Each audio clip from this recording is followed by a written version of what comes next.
प्यारे दोस्तों, बनी इज़राइल में एक औरत थी जो बहुत बदकार थी। अल्लाह ने उसको हुस्न व जमाल खूब दिया था और वह बदकार भी इंतहा दर्जा की थी। पूरी बस्ती के साथ उसके ताल्लुकात थे।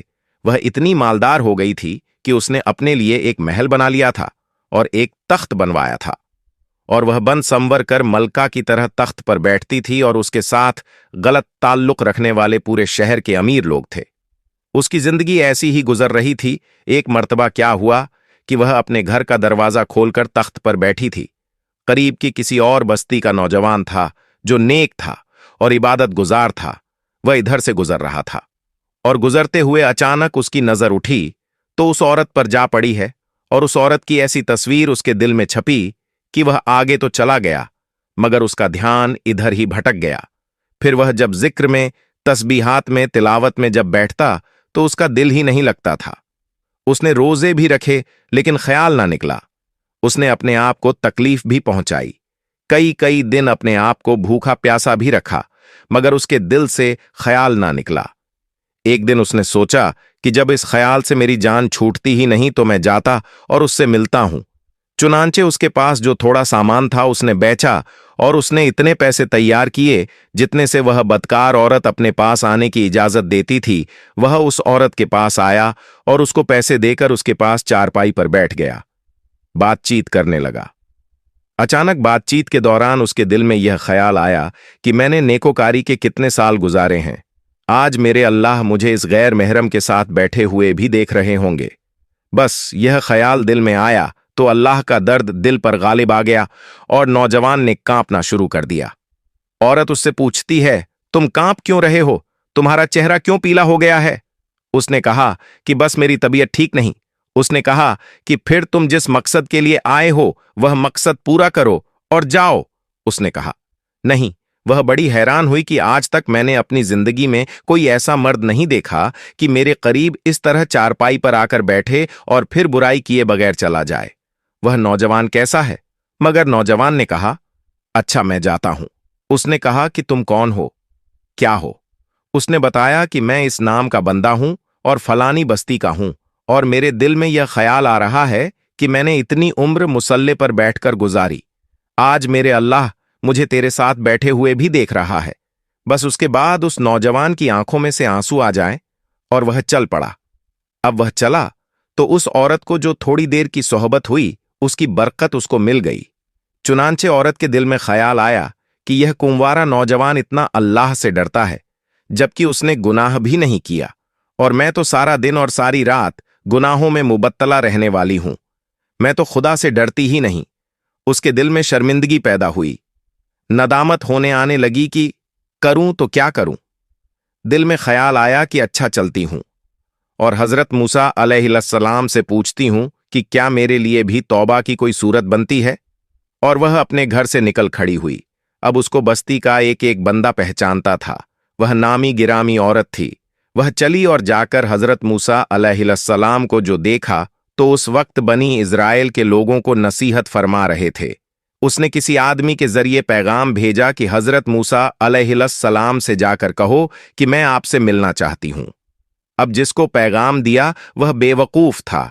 कुछ पैगाम पहुंचाने वाले भी तो बेवकूफ होते हैं। जिसको ढंग ही नहीं आता पैगाम पहुंचाने का, उस खुदा के बंदे ने सीधे जाकर सबके सामने कह दिया कि हजरत आपसे फलां औरत मिलने आई है। हजरत मूसा अलैहिस्सलाम ने नाम सुना तो आपको बहुत जलाल आया कि लोग क्या सोचते होंगे कि ऐसी औरत उनसे मिलने के लिए आई, उनका क्या ताल्लुक। उससे हजरत मूसा अलैहिस्सलाम ने गुस्से में कह दिया कि उससे कहो चली जाए, मैं उससे नहीं मिलना चाहता। उस बेवकूफ ने आकर कहा कि मैंने बात कही तो हजरत मूसा अलैहिस्सलाम बड़े नाराज हो गए। वह तो बड़े खफा हुए तुमसे। वह डर गई। उसने कहा कि मेरी बदकारियां ऐसी हैं कि अल्लाह मुझसे पहले नाराज था और अब अल्लाह का नबी भी मुझसे बात नहीं करना चाहता। मेरे लिए तो अब दुनिया में ठिकाना कोई नहीं। बड़े उदास और भूजल कदमों के साथ वहां से वापस आई और उसे समझ नहीं आ रही थी कि वह क्या करे। अब वह हैरान थी कि अल्लाह के नबी ने भी मेरे साथ बात करना गवारा ना किया। मैं इतनी गिरी हुई चीज हूं। वह बात करना भी नहीं चाहते। चुनांचे वह घर आई। उसने घर की कुंडी लगाई और उसने अपने किसी बड़े से सुना हुआ था कि बंदा जब अपने रब को मनाना चाहे तो उसको चाहिए कि उसके सामने सजदा करे। चुनांचे उसे और कोई तरीका आता नहीं था। घर की कुंडी लगाकर एक जगह उसने अल्लाह के सामने सजदा किया। दिल में यह कह रही होगी कि मैं तेरे सामने झुक रही हूं खुदा, मेरा कोई नहीं तेरा सिवा। उसे पूरी दुनिया में और कोई निजात का रास्ता नजर नहीं आता था। फिर अल्लाह की शान देखिए, उसने रात गुजारी। अगले दिन उसके दिल में ख्याल आया कि मैं औरत जात हूं, अकेली मकान में रहती हैं, एक मेरी खादिमा है। मैं अगर नियत कर भी लूं तो जितने लोगों ने मेरे साथ बदकारी की है वह तो मुझे इसमें नहीं रहने देंगे। तो बेहतर यह है कि मैं इस जगह को छोड़कर चली जाऊं। तभी उसने फैसला कर लिया कि मैं यहां से चली जाती हूं। उसने अपने आप को एक सादा कपड़े में लपेटकर कि कोई कपड़ों को और उसके हुस्न को ना देखें कि कौन जा रही है। फिर उसने सोचा, औरत जात हूं, कहां जाऊंगी। दिल में ख्याल आया कि वह जो नेक व नौजवान था, जिसके दिल में अल्लाह का इतना खौफ था कि वह अल्लाह के डर से कांप रहा था, क्यों ना मैं उस नेक बंदे के पास चली जाऊं और उसकी खादिमा बनकर रह जाऊं। मुमकिन है कि वह मुझे निकाह में ही कबूल कर ले। ये उस बस्ती की तरफ चल पड़ी। चुनांचे ढूंढते हुए उस बस्ती में उसके घर पहुंची और घर वालों से कहा कि मैं फलां बंदे से मिलने के लिए आई हूं। घर वालों ने कहा कि उसका जिक्र विबादत का मामूल है और वह इतने बजे घर से निकलता है, तुम इंतजार कर लो। उसने कहा, बहुत अच्छा है। ये इंतजार में बैठ गई। ये इंतजार करने बैठी हुई थी तो अचानक उस नौजवान ने दरवाजा खोला और उसकी नजर उस पर पड़ी। ये सामने बैठी हुई थी। इस नौजवान ने औरतों के चेहरा देखा। उसको अपना वह वक्त याद आ गया। वह कौन सा वक्त था जो अपने मुसल्ले को छोड़कर उसकी चारपाई पर जा बैठा था। तो उस नौजवान के दिल में खौफ तारी हो गया कि ये कहीं मेरा ईमान खराब करने तो यहां नहीं आई, तो इतनी मुश्किल से इसका ख्याल दिल से निकाला था। तो नौजवान पर इतना खौफ तारी हुआ कि वह वहीं पर गिरा और उसकी जान भी चली गई। अब उसकी वफात पर घर वाले भी रंजीदा थे और उस औरत को भी बड़ा गम था। 3 दिन के बाद उस औरत ने उसके घर वालों को बताया कि मैं तो इस नियत से आई थी। तो उन्होंने कहा कि वह तो इस दुनिया में से चला गया। उसका एक भाई है, अगर तुम मुनासिब समझो तो उससे पूछ लेते हैं। अगर वह तुम्हारे साथ निकाह करे तो तुम उससे निकाह कर लो। उसने कहा, ठीक है। जब भाई से पता किया तो उसने कहा, ठीक है कि अगर पहले ये ऐसी औरत रही है और अब तौबा की नियत कर चुकी है तो मैं इसको अपने निकाह में कबूल कर लूंगा। चुनांचे उस औरत का उसके भाई से निकाह हुआ और अल्लाह ताला ने उस औरत को 7 बेटे अता फरमाए। और दोस्तों, आपको जान करके यह हैरानी होगी कि उस औरत के 7 बच्चे पैदा होते हैं और वह 7 के 7 अल्लाह के वली बन जाते हैं। दोस्तों, अल्लाह तबारक व ताला अपने बंदे को माफ कर देता है। आप जब भी सच्ची तौबा अल्लाह ताला से कर लें, अल्लाह तबारक व ताला आपको फौरन माफ फरमा देगा। तो मेरे प्यारे दोस्तों, आपने देखा कि किस तरीके से सच्ची तौबा से वो औरत जो एक बदकार थी, जो जिस्म फरोशी किया करती थी, किस कदर सुधर गई कि उसके बच्चे अल्लाह के वली बन गए। तो मेरे प्यारे दोस्तों, अल्लाह पाक से सच्ची तौबा करते रहा करें। प्यारे दोस्तों, एक लड़की की शादी को 7 साल का अरसा बीत गया, मगर वह औलाद की नियामत से महरूम थी। उसके खानदान और दोस्तों में जितनी भी उसके साथ की लड़कियां थीं, वह सब कोई 2, कोई 3 और 4 बच्चों की मां बन चुकी थी। उस लड़की की बड़ी हसरत थी कि खुदा उसको भी औलाद की नियामत से मालामाल कर दे और उसकी गोद हरी भरी कर दे। वह लड़की किसी से कुछ नहीं कहती थी, सिर्फ अपने अल्लाह से दुआ मांगा करती थी कि या अल्लाह मुझे भी यह खुशियां दिखा दे। दोस्तों, उस लड़की की तमाम सहेलियां और यहां तक कि उसके ससुराल में जितनी भी लड़कियों की शादी उसके बाद हुई थी, वह तमाम लड़कियां साहिबे औलाद हो चुकी थीं। उस लड़की को खानदान के किसी भी तकरीब में नहीं बुलाया जाता था, क्योंकि सब लोग उसको नहूसत समझते थे और कहते थे कि औलाद की नियमत से महरूम है। अगर यह हमारे घरों में आ गई तो कहीं हमारी बेटियों पर भी इसका साया ना पड़ जाए। जहां उस लड़की को ससुराल वालों की चुभती नजरों और तीखे सवालों का सामना करना पड़ता था, वहीं वह खुद भी अपनी सोनी गोद की वजह से हर वक्त परेशान रहती थी। लोगों के बेजा तानों से परेशान होकर आखिर उसने हिम्मत करके अपना चेकअप कराने के बारे में भी सोचा। लेकिन यह चीज देखकर उसको और भी ज्यादा तकलीफ हुई कि उसकी रिपोर्ट में यह लिखा हुआ था कि वह कभी मां नहीं बन सकती है और डॉक्टरों ने भी उसे कोई उम्मीद की किरण ना थमाई थी। जिसकी वजह से वह हर वक्त दुखी रहने लगी। मगर उसके दिल में एक उम्मीद भी रहती थी कि अगर अल्लाह चाहे तो कुछ भी नामुमकिन नहीं है। डॉक्टर की बात तो कभी भी हतमी नहीं हो सकती, क्योंकि वह तो अपने अंदाजे और तजुर्बे की बुनियाद पर ही कुछ कह सकते हैं।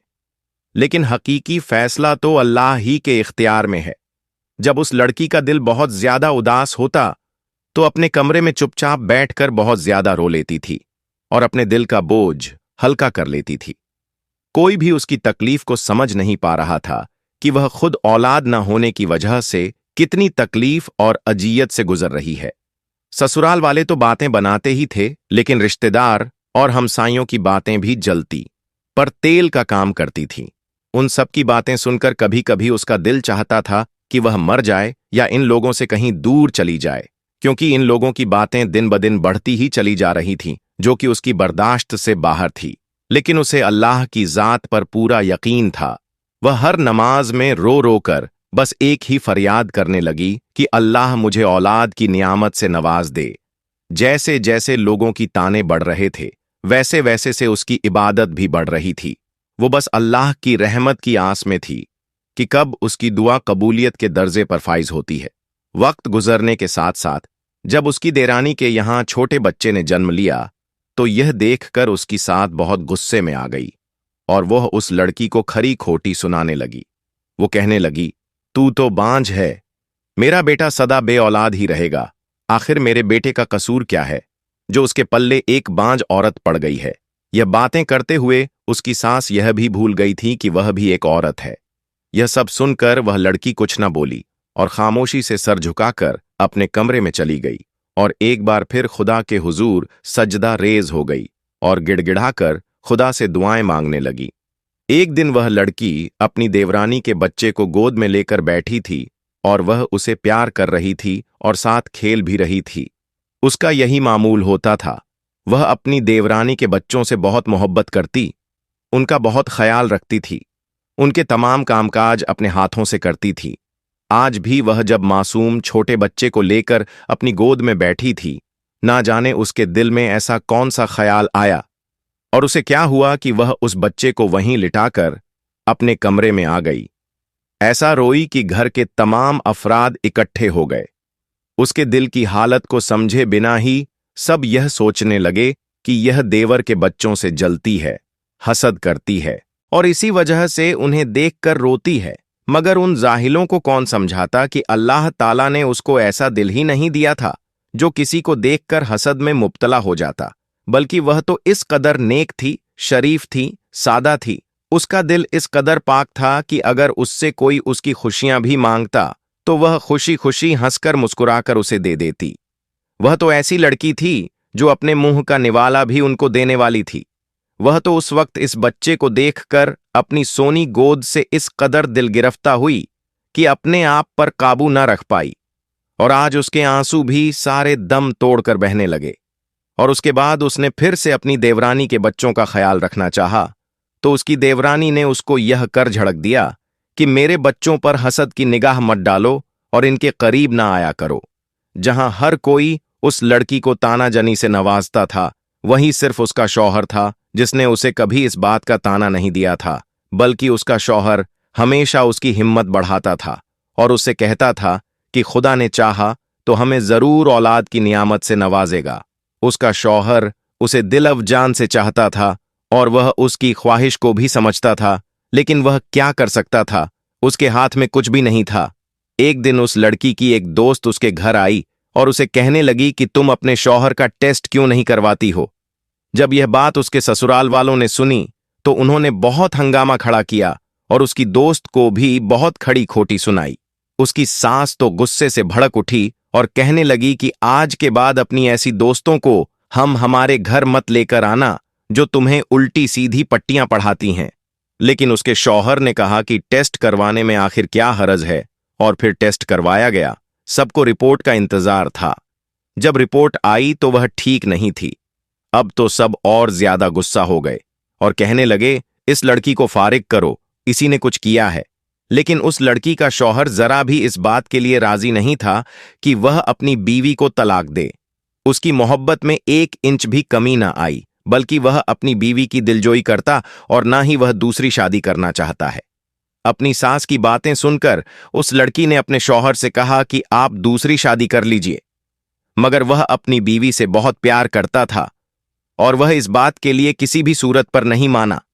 कुछ दिनों के बाद उसकी सास उस लड़की से फिर से झगड़ना शुरू हो गई और उसने अपनी बहू को यह तक कहा कि तुम बद दिमाग होने के साथ साथ बददिल भी हो।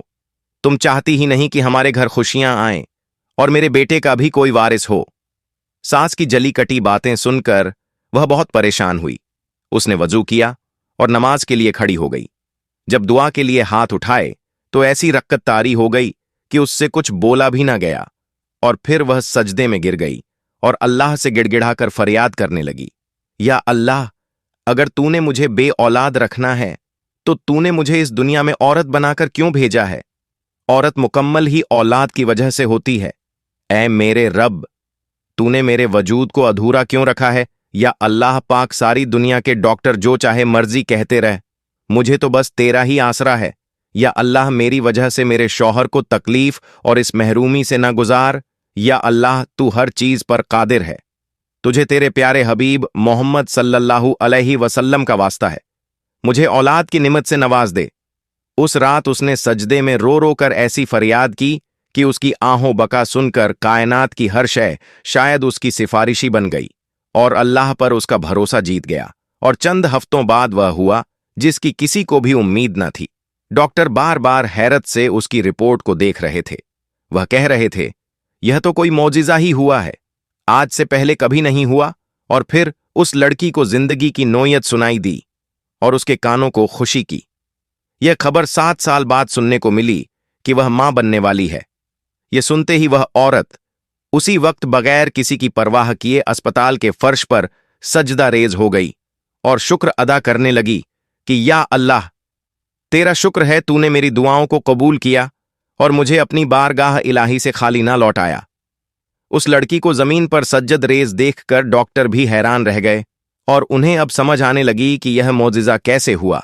जो शख्स खुदा पर कामिल यकीन रखता है, ऐसा हो ही नहीं सकता कि खुदा उसे खाली मोड़ दे।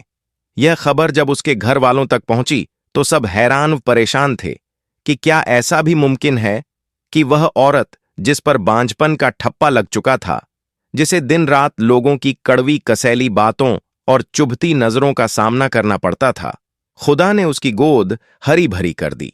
यह मौजिज़ा उस लड़की का खुदावंद ताला पर यकीन की वजह से हुआ था, क्योंकि वह कभी भी खुदा ताला की बारगाह से ना उम्मीद नहीं हुई थी। उसने अपना दुख कभी इंसानों के सामने नहीं बांटा था, बल्कि वह सजदों में अपने खुदा के साथ अपने दुखों को बांटती थी और उसे अपने सब्र का अजर भी मिला देखा। दोस्तों, आज की वीडियो से हमें यह सबक मिलता है कि चाहे कुछ भी हो जाए कि किसी भी हालत में ना उम्मीद नहीं होना चाहिए।